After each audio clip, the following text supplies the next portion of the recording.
Is it going to take people's jobs? It's already taking people's jobs.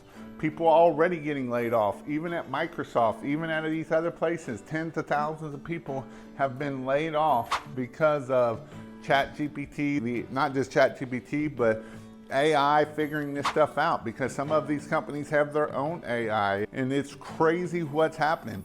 You know what Paul was doing up here, right? Literally talking to it. I usually do that in this part. I don't even have to do that because he showed you the power of what it can do for you.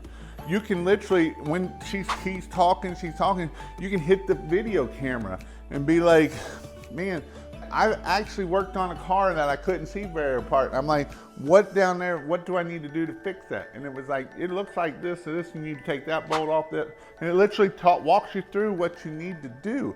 And so you can use the video and ask it about anything. You can be like, hey, with this water bottle, what's the ingredients for it? Water. It will tell you everything that's on there.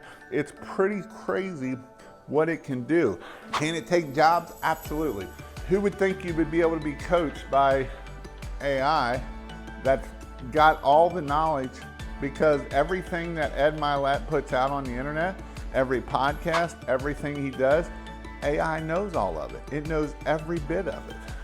So if there's people that you want to know about or write about, I will put my stuff as write it like Dan Kennedy would, write it like Grant Cardone would, write it like whoever you like or whoever is like what you want to be at, and write it like that, right? Dan Kennedy's, if you don't do this, you're going to miss out and you're going to lose everything.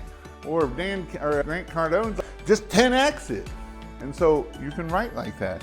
And so you can do that. You can write like Jason Guyman. It's not going to be good if you do that. I wouldn't suggest that one, but that's what you can make it write like. It'll be 2 sentences.